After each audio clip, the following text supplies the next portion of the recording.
A população carcerária brasileira hoje é uma população que tem idade, tem CEP, tem classe social, tem cor e também tem gênero. Homens negros, jovens de classe baixa das periferias são a população que é mais encarcerada e também a população que é mais vítima de violência, a população que mais morre no Brasil. O que tudo isso tem a ver com o debate sobre masculinidade? Esse é o segundo vídeo da série Homem Negro, produzida aqui pelo Muro Pequeno, com apoio do YouTube através do programa Creators for Change. E para ter essa conversa comigo hoje, eu tenho aqui esses convidados maravilhosos: Bruno Cândido, advogado criminalista, Edu Carvalho, repórter da Favela da Rocinha, e Caio César, professor e criador de conteúdo aqui para o YouTube.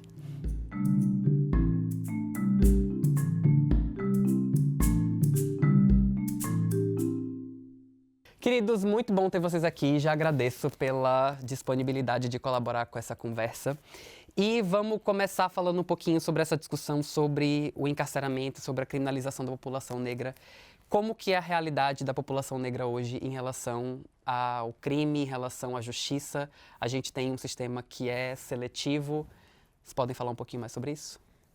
Bom, olharam para mim, então acho que é comigo. Começa aí a conversa. Falando de uma forma bem simples, né, que eu costumo falar, existe uma extensão da coisificação do período escravocrata, ou seja, de seres humanos escravizados, para hoje. Né? O painel é semelhante, mas só não é igual porque a questão das drogas aperfeiçoa. Né? E esse aperfeiçoamento é da pior forma. Né? Legitima, naturaliza o encarceramento, a execução sumária, né? Ou o próprio desprovimento do status de ser humano, ainda que essa pessoa não esteja relacionado nesse conjunto, desde que ele seja, como você bem disse, questão etária, jovem, né? Questão da cor da pele, negro. A geografia importa muito aonde essa pessoa mora. E aí, um cenário bem rápido, no Rio de Janeiro, o caso do Valongo, se nós formos aqui no caso do Valongo, e aí tem aquela amostra ali, você vai perceber, quando teve aquela escavação e foi descoberto, foram encontrados vários brinquedos de crianças. O que sinalizou pra gente que aqueles que resistiam no translado do navio negreiro eram crianças, ou seja, os jovens e crianças conseguiam resistir, tinham maior resistência a esse translado, ok. Os que mais chegavam então eram jovens, é a primeira sinalização da questão etária. 2 anos após a abolição, 2 anos antes da abolição da escravidão, por conta desse cenário social que foi estabelecido, violência dentro desse conceito, existe a primeira redução da maioridade penal na história. E aí se utiliza o principal instrumento de controle hoje, que é o Código Penal. Ele serve para isso, controlar pessoas. E como diz o nosso sociólogo, antropólogo Aquilio Mbembe, gestão dos corpos. A intenção do Código Penal é essa, é gerir. É dar continuidade ao desprovimento do status político daquele ser. Aqui que eu estou querendo dizer, essa autorização da redução da maioridade penal, ela, na verdade, era uma autorização para o encarceramento e para a execução. Era só uma legitimidade que se precisava na lei, embora já se fizesse com a cifra negra, né? Ou seja, daquilo que não se pode ver, daquilo que não é visível, né? Que já acontecia porque aquele ser já era um ser desprovido de personalidade, de acordo com a psicologia que operava naquele período, é a mesma coisa que a gente vê hoje. Você que vive nesse contexto da favela, lá na Rocinha, como que você entende a atualização de tudo isso que o Bruno está trazendo? É um cenário cada vez mais espantoso. Você disse muito bem, a liberdade do trânsito, né? Sim. Eu tenho sempre trazido a problemática hoje em dia em conversas sobre segurança pública, que é o seguinte: num período de tensão, onde não só a Rocinha, mas qualquer favela e qualquer morador de favela passa a ter que ter o seu direito de ir e vir anulado, você já começa a sofrer desde antes, porque assim, você não pode descer porque você é negro. Se você estiver com a bolsa, você vai ser parado. Se eu estiver sem camisa e com a bolsa, ainda mais. E o quadro piora se eu sou uma mulher, e mulher negra. A gente tem um quadro hoje do sistema carcerário que assusta muito. A gente tem 726 mil presos. Mas aí você vai ver, quando você vai ver de fato o dia a dia ali, quem está sendo preso é o menino jovem da periferia. O menino jovem, estudante de faculdade da Zona Sul, quando ele é preso, ele não é preso. O policial vê esse menino com a droga e ele não é preso. Mas se é negro, ele é chamado e ele vai ser preso. Então você não dá condições, depois que essa pessoa passa a ser presa, para que ela volte ao quadro aparentemente normal da sociedade. E isso quando essas pessoas têm condição de se identificar com esse espaço da sociedade, né, de alguma forma, porque eu acho que desde antes mesmo desse processo de encarceramento, nesse processo de reinserção, eu acho que a própria existência das pessoas em sociedade, essa existência ela já é uma existência que é, de certa forma, negada, né? Esse corpo, ele é um corpo que é visto como ameaça de forma estranha e tal. E aí eu acho que dá para trazer um pouco essa discussão sobre a masculinidade, né? Como é que você vê isso? Com certeza. Quando a gente fala sobre essa questão da violência com a questão da masculinidade negra, a gente fala muito sobre uma construção de imagem, de como a mídia, o Estado e a sociedade de uma forma geral construiu ao longo de vários anos e décadas a imagem do que é ser um homem negro.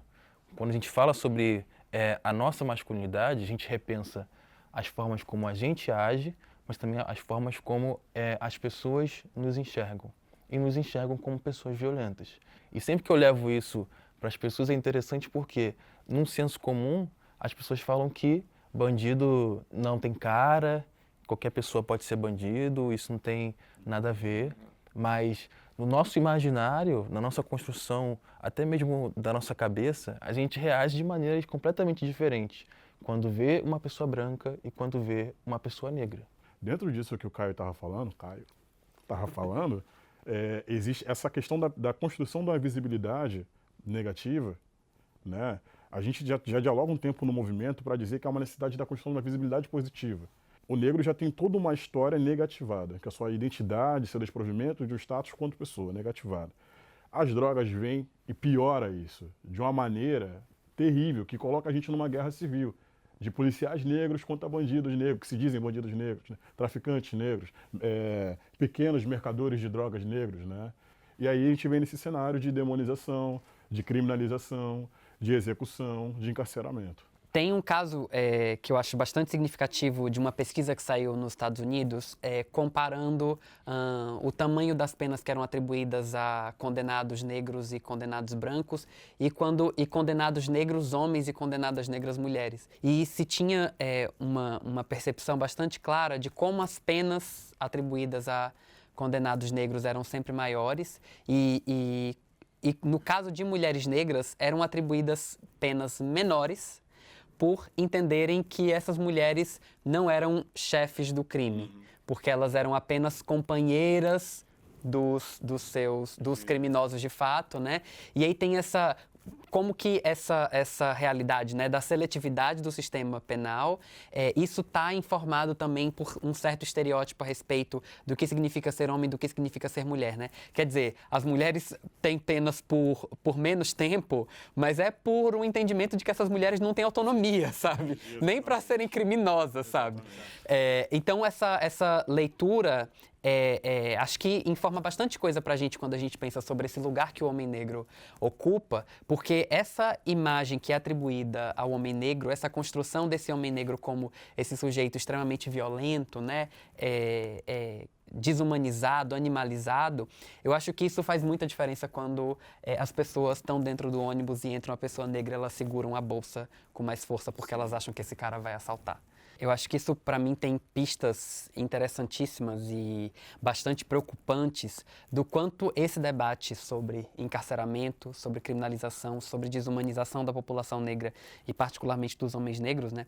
Como esse debate tem a ver com muito mais coisa. Sim. Como que é um debate sobre racismo, é um debate sobre um debate sobre gênero, um debate sobre masculinidade, né? Como que a gente está tentando fazer aqui, um debate sobre cultura, um debate sobre direitos, sobre a sociedade de forma muito complexa, né? Como que esses mecanismos sociais são profundamente complexos e intrincados e rendem nessa dinâmica estrutural de exclusão e de estigmatização de algumas pessoas, né?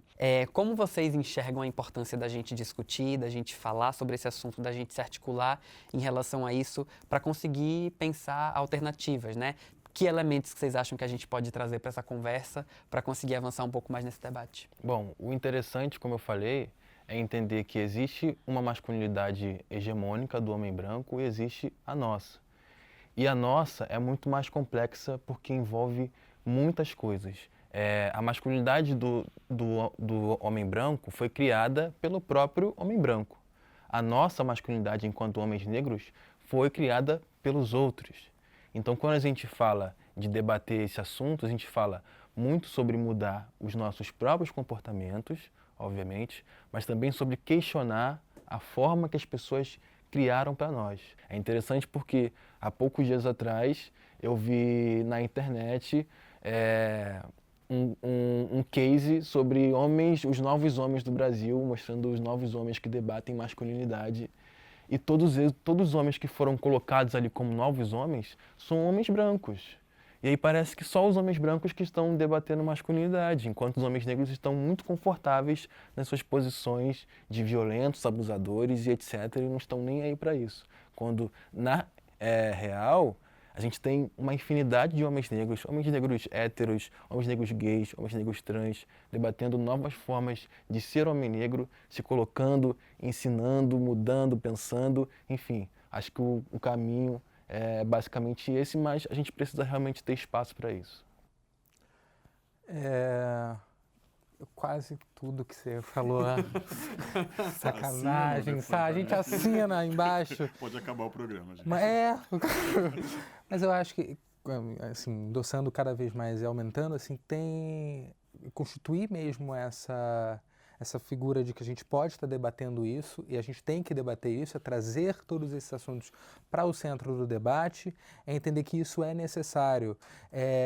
Não é mais mimimi hoje, em 2018, a gente falar que a população carcerária, a sua maioria é constituída por pessoas negras. Não pode ser taxado como mimimi quando a gente fala que é a população negra que tem mais morrido nesse país. Um genocídio acontece com a gente. Isso é um fato. E o que a gente faz para mudar esse fato? O que a gente faz para mudar esse quadro? Temos muitas iniciativas muito legais e que partem muitas vezes dos jovens. Hoje o jovem ele quer discutir, tem essa querência de discutir. Isso é muito legal, e principalmente nas redes sociais. Então, por que não a gente não começa a pautar daqui de dentro para fora debate que a sociedade civil ainda não chamou para si lá fora, não está pensando? Já que a gente tem tanta visibilidade na internet, por que não utilizar essa plataforma? Então, eu vou pensar em no mínimo, 3 perspectivas, assim. A primeira é do ponto de vista do ativismo, assim, a questão da necessidade da construção e fortalecimento de uma visibilidade positiva do jovem negro. Isso é muito importante. Isso vai fortalecer a possibilidade de transitar, seja na Baixada, de onde eu e Caio somos oriundos, seja na favela, onde você é oriundo, seja na Bahia, que é um estado negro e é difícil isso. Né? Ou seja, isso vai dar a possibilidade do reconhecimento, da afirmação de direitos, porque que se tem, nós temos esse direito. A segunda perspectiva é a perspectiva quanto advogado, sim. Há uma necessidade de reforma, sim, no sistema de justiça total. Não é só criminal, é total. O genocídio do homem negro não acontece só pelos mecanismos criminais, né? E aí pega um pouco da minha particularidade. Por exemplo, eu sou filho de um traficante, de um mercador de drogas. Sou advogado criminal e filho de um traficante. Para você entender o nível de quantos atravessamentos, de como isso é profundo e das vertentes de diálogo que se apresenta, né? É uma questão bem complexa. O terceiro ponto é a necessidade de diversidade nos cargos de poder. Isso é para ontem. E o terceiro ponto está ligado ao primeiro ponto, né? Que está ligado, eu consigo ascender até esse local se eu sou visto, né? Se eu sou reconhecido como pessoa nessa sociedade, né? E também está ligado ao segundo ponto que vai me remeter assim, qual é a minha estrutura familiar, como isso montou, como a sociedade influencia nisso, quem é o homem negro que se tornou traficante, por que se tornou traficante, embora ele seja um ótimo cozinheiro, um ótimo matemático, quem é o filho desse cara? E como que a favela, a periferia, se relaciona dentro dessas masculinidades. E a gente está nesse processo de autoconhecimento da nossa masculinidade, que é um tema recentíssimo, importantíssimo, sem a qual a gente não tem dignidade mínima para ascender para lugar nenhum. Né? E quando Quando alcançar isso, talvez a gente consiga... Aliás, a proposta é que a gente alcance isso, se ramifique para os espaços de poder, dando fortalecimento a essa visibilidade positiva que é necessária, categórica, assim. É imprescindível. Sem ela, a gente não consegue transitar em nenhum espaço e nem reafirmar nenhum direito. E é nosso, isso tem que ser nosso, protagonismo nosso. Excelente, excelente. Muito trabalho a ser feito, muito desafio a ser enfrentado, mas eu tenho esperança, sigo tendo esperança. Queridos, um prazer enorme ter vocês aqui, muito obrigado pela participação. A gente segue com o debate, tem muito mais vídeo bacana aí para acompanhar na série. Vou deixar aqui na descrição do vídeo links para os trabalhos dessas pessoas para vocês conhecerem e acompanharem.